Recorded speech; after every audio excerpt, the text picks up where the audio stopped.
Good morning. Hello, my name is Natasha. I am the creator and the founder of the Glow Up Method, and I'm so excited that you've tuned in for today's episode. I'm actually really excited about this topic and this day. Today is a topic that is very near and dear to my heart. For the reason of this is I didn't know this was possible. I had found myself doing something quite different. So today's episode is about customizing a life that you are proud of. I'm going to say that again one more time. We're going to talk about customizing a life that you are proud of. Chances are, if you don't plan your life or define your own life, somebody else's definition and plan for their life, you're just going to fall into that. And that's where I spent the most of my life.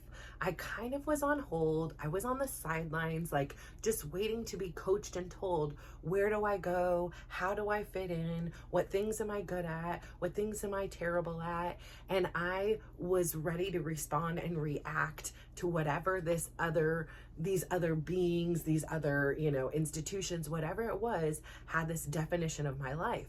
I didn't know. I just thought life, you just fit into one mold. And that was kind of how it was. I didn't know I had the permission to customize my own life, to explore, discover, and define that. How do you get there? That's the best question, right? I didn't know. I got to this place where I just didn't feel right. Nothing felt right in my life. I was doing everything for everybody else. I was, making these big decisions. You think about decisions who is my children's pediatrician? That decision was all on me. Who was their surgeons? That decision was on me. What was going to be bought at the grocery store? That was on me. What was going to be prepared for dinner? That was on me. How they were going to get to and from practice and school and extracurriculars and all these other things, that was on me. So I was, in some ways in control of lives, but I was 100% out of control of my life. I was so desperate in a sense to be everything to these four people, be everything for these people. I was so desperate to save them from potential pains or discomfort. And, I really thought that I was doing, this was a mother's love. This is what a mom that loves you, this is how they behave. And in some ways, yes, absolutely. That doesn't take away the fact that I love my kids deeply. Did I do some things that perhaps they could have learned on their own that might have enabled certain behaviors, that might have entitled certain things? Yes, but overall, they're really good kids. I can't even say, the things are minimal and I'm gonna nitpick at certain things. And they're ever more present right now as I withdraw from this person who was the one doing everything. And they are brought up this way. In particular, my daughter has certain expectations that if I'm not cooking every night, that I'm a failure as a mom.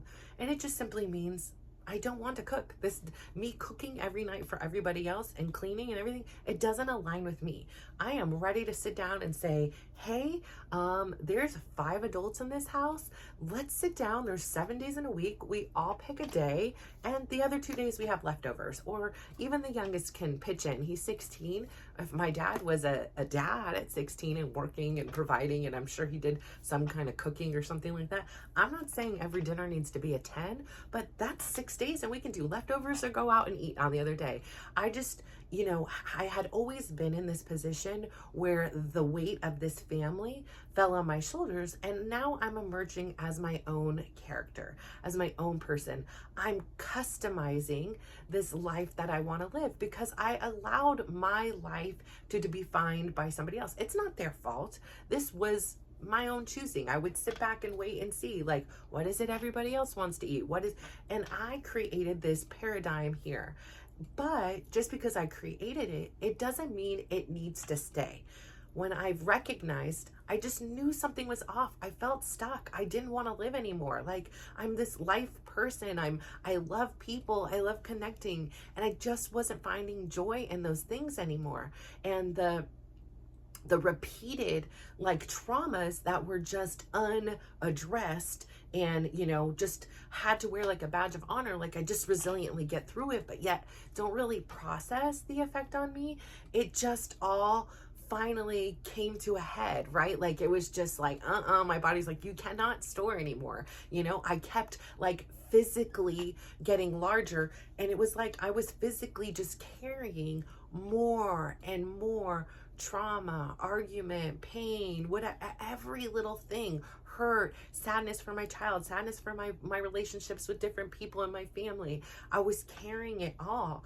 And, you know, this physical loss of physical baggage, it is like little pieces of this weight. Like I have felt like, oh, here, this gets smaller. Like it is literally like I visualize in my head. It's like, it's this trauma or this, you know, trauma is like a big word, right? But it's this something negative. Like it was, you know, maybe somebody called me a name, or maybe I called somebody a name, like, and I just stored it on me. Like I wore it, and, you know, I created this huge set of problems and things that I never addressed. These circumstances that were not, beautiful, that were not easy to process, or I didn't have the ability to, or didn't have the willingness to. And I would just freeze it onto me and carry it around, and until it got to the point where it was like, we are overflowing. There is no more room for more of these things. We can't keep running from the situations. And so for me, really taking time to learn how, because it wasn't like a known thing. It wasn't like anybody taught me. It wasn't like in school you learned like, oh, we need to have some self-reflection and assessment. It just like my body just knew that like something needed to change. I could not continue living the way I was. What was the solution? I didn't know. I didn't know where, why, or how it was going to happen. But I began with the journaling, with the writing things down, and having this space and this time for self-reflection.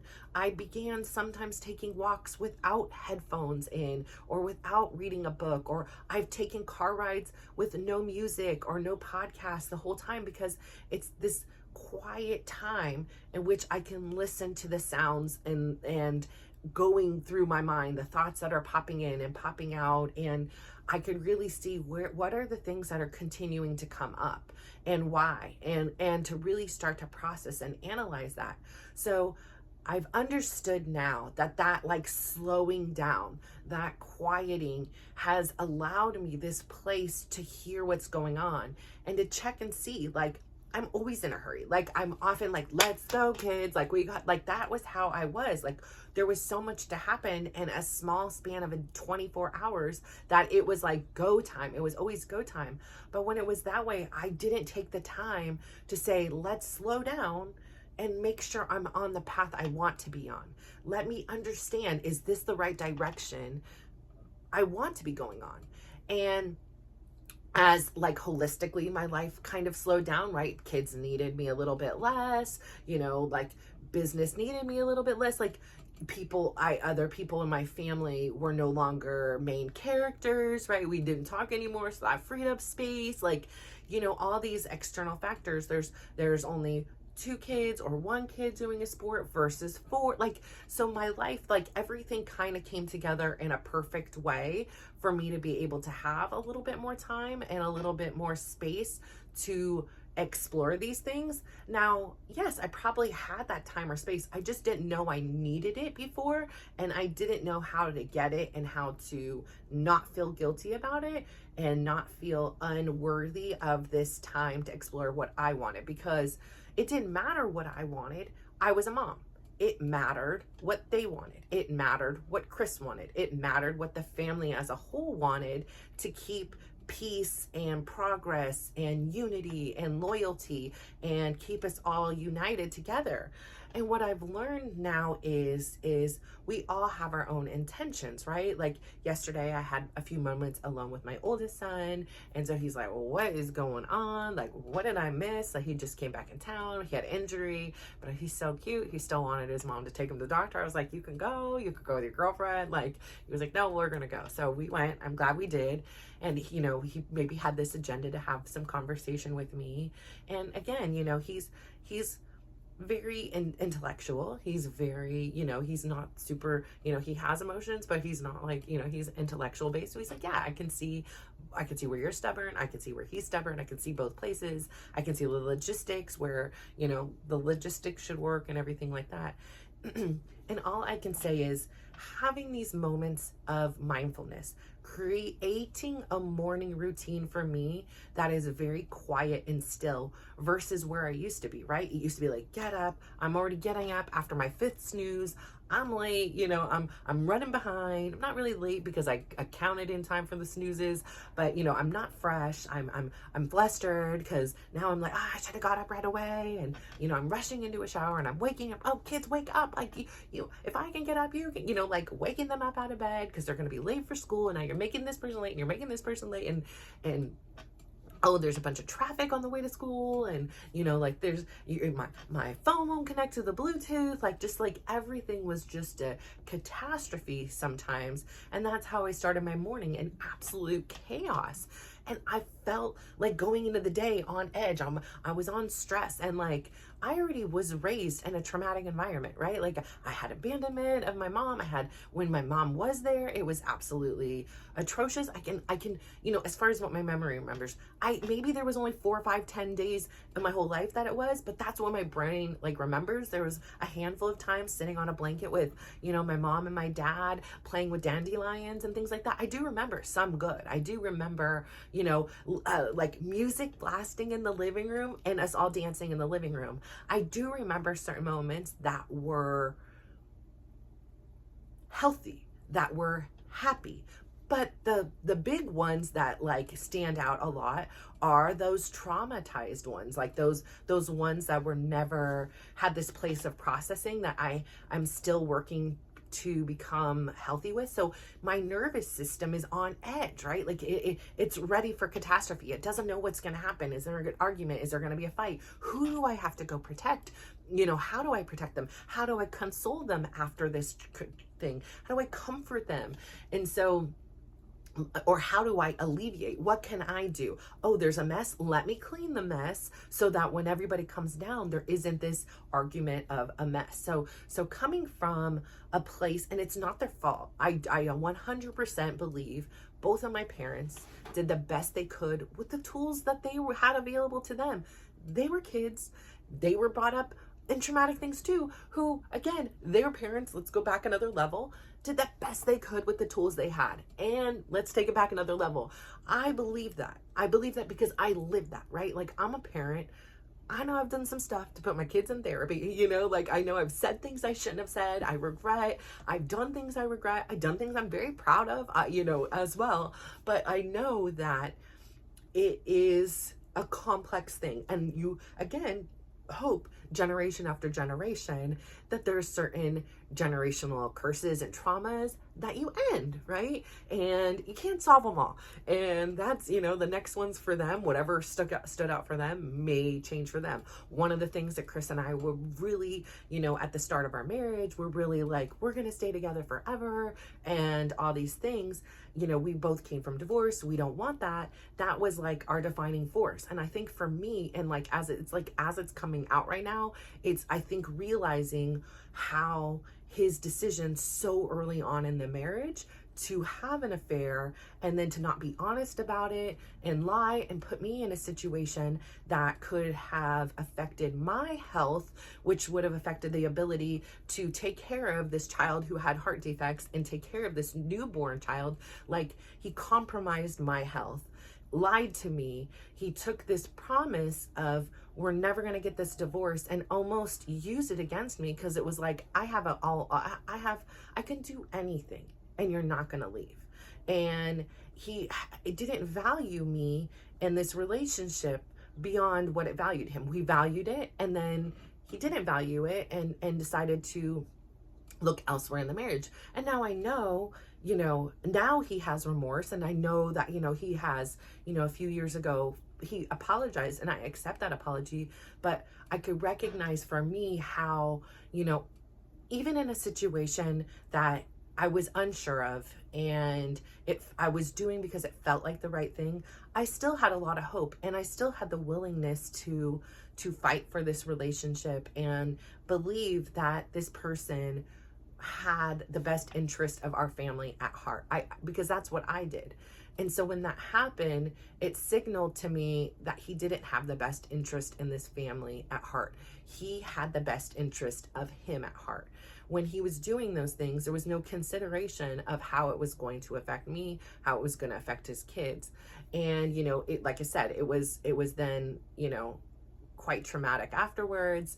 And, and even still then, like, I was so desperate to keep the family together. I was doing anything. I was compromising myself. I was blaming myself and thinking I was so fat and ugly and I was too depressed because of, like I would give everything I could in those moments with the kids. And then afterwards, there was just nothing left because I hadn't processed everything that had happened in a 2-year span. You think about it, here it was, I suddenly found myself, not suddenly, but it's pretty much suddenly, I met him in March of 1999. Suddenly here at the very end of June, I found myself pregnant.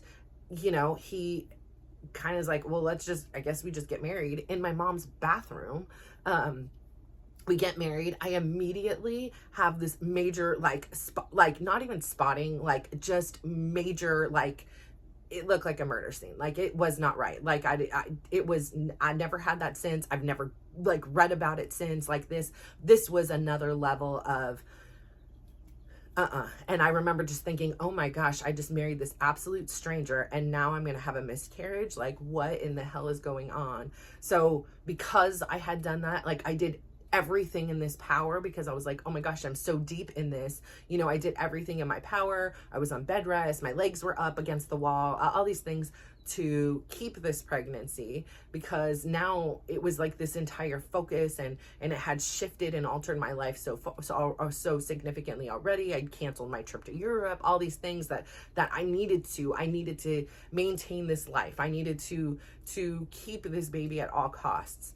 And, we get through that, and then, everything is rolling, starts seemingly normal. And next thing you know, it's December 27th and I'm having major pain. I was like, I can't go into work today. Like, I don't feel good. Like, I'm weak. Doctor's like, you just probably overdid it. You moved to a new place at the beginning of the month. It was just Christmas. Like, you probably just overdid it. Rest, I call back again. I'm like, this isn't right. Like, it is really crampy and hurting. He's like, it's fine. I call a third time. Oh, maybe you have a UTI. Go to the doctors, go check it out, go to the hospital. Before then, Chris is like, can you pick up this desk? And I'm like, no, it's raining. He's like, it's raining, it's wet, I can't do it myself. I need you to lift this up. And I was like, no, I don't want to. And he's like, I need your help, and and then fine. I lift up this desk. I feel a rip. I am crying in pain. And, that's when I call the doctor again. He says, get down here. I do all the testing for UTI, comes back negative. Next thing you know, the nurse checks me just to send us on our way, and she's white-faced and I'm dilated 8 centimeters. And within hours, the baby is born. Before that, they gave me shots all over my body to make sure that his lungs were open, to give him hopefully time to stay in the uterus, or stay inside me longer. So, I have done my life according to everyone else's plans until these last few years. And there's some things that my kids are in support of, and there's some things that they have their own stories and beliefs and wants, right? They want their parents together. They want the easiest thing to do. They want the things.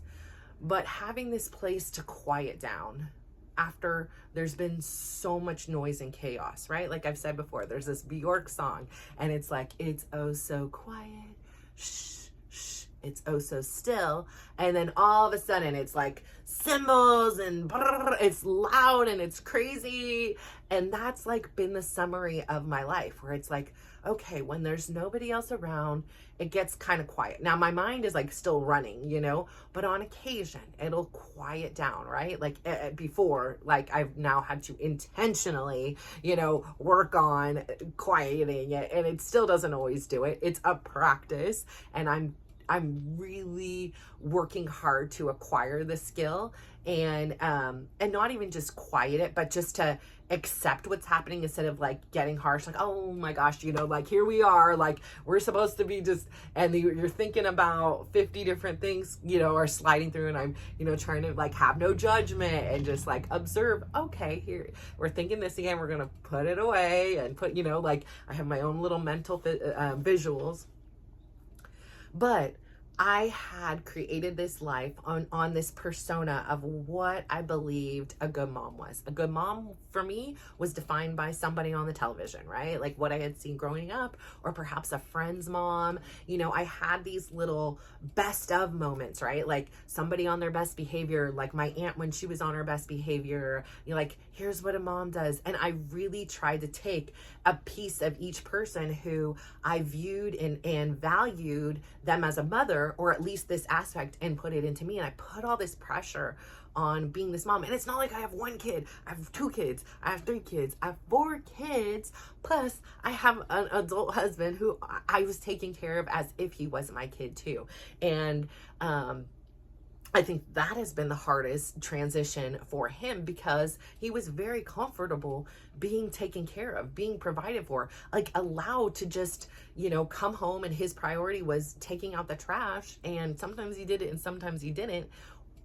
And playing video games all night. Like he would have food, he would maybe help me with a bath, because I'd be like, listen, I'm exhausted, like I've been up since the, like I'd have my freak out, and I'd be like, I've been up since this time, can you just help with this one bath, or can you help put on this, like, and I would get like out of desperation be like, I need help, I can't do it all. Like at some points, like my body would be so exhausted, my mind would be so tired, and then I still wasn't done. I still, after the kids went to sleep, had to go do more work for the business, try to get more business, try to get more money in so we can just stay afloat and figure that out. So I was just living in this reactionary life. And what I found is I was just stuck. I was unhappy, even though I had these beautiful kids and I had this marriage. Like I had every reason to be grateful, right? Like you think about it, I have use of my fingers and hands. Like I say, I still think about our friend and their family. That's really grappling with something so life altering, right? Like, and it really gives you this extra compassion, for their situation, but also there's a way it gives you gratitude for what you do have. Like I'm not taking this for granted. Like I'm not taking it, each one of my walks, I am not taking for granted. There is a moment in there that's a tribute to them. Just like with my uncle, when I, could walk and I chose to have my sedentary lifetime. Like I can get up and go walk, and here I am just laying around, here I am just sitting around. So getting up and taking that action is almost like a tribute to that person. So like me being able to do it is like I'm grateful it's here today, because I don't know if it will be gone tomorrow. So I'm gonna live it up today. I don't want to have it gone tomorrow and be like, damn, yesterday I could have walked and I chose to sat around, like now I'm gonna be sitting for the rest of my life here. You're like, great, so I don't want to have that kind of situation. And so really taking this time to reflect on, to examine, like, what is the goals, what is the plan, what is the life that you want to build, what is something you're going to be proud of. Take everybody out, pretend everybody else in your life disappears, they're gone, bye, poof, they're gone, and just pretend it's you here. And or you've been like transported to another state, another country, another city, and nobody knows your name. What things will you do when you don't have these attachments, these expectations that are placed on you by you, or placed on you externally by somebody else? All these outside factors, all these outside things are defining your life, instead of looking from within and saying, am I on the right path? And so for so many years, I thought that my loyalty, my dedication, my compromise, my sacrifice would gain me love, would gain me and if I was loved, then I would feel love. And it just didn't. It hasn't. The thing that has changed for me is the self-reflection and the self-awareness to say, what things am I good at?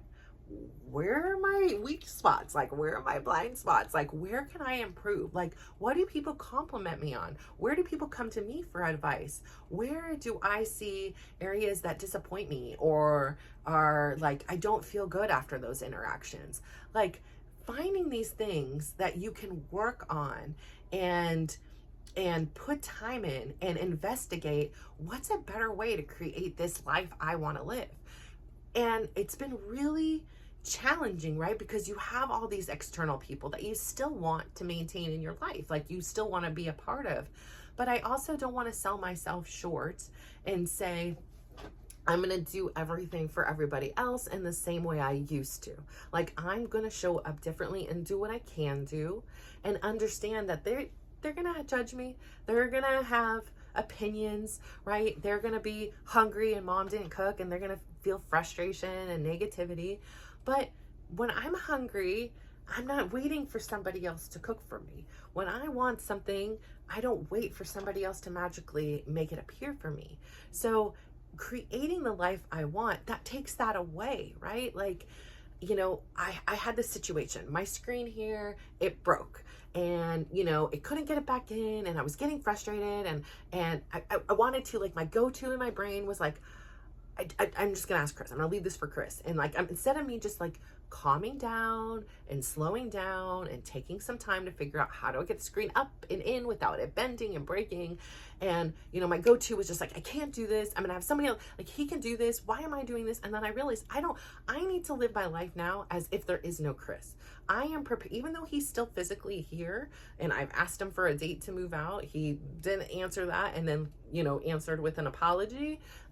It doesn't change anything for me. Like, for me personally, he is choosing to go around to the kids. He's choosing to have conversations about this. About me specifically on how he's in love with me and he still wants to be with me and da da da da da. But that's not the story I'm having. That's not my experience of what I'm experiencing. The way he shows love, and I don't disvalue that he loves me. I love him too. But this is not the kind of love I'm ready to receive. This is not the kind of love I am deserving of. I deserve a different kind of love, and I see that now. And he's had many opportunities to listen to what I have to say and hear what I have to say and to make changes if he wanted. I'm not going to change or sacrifice who I am any longer to make it so he doesn't have to make the changes in his life to grow up. Period. Bottom line. And, I was explaining to my son in the car and he was like, Dad still wants to be here. Your dad still, he loves you and everything. And I just said, listen, at the end of the day, what I need most in my life is peace. When I am creating this life that I am proud of, it has peace in it. It has quiet in it. It has reciprocity in it. It has respect in it.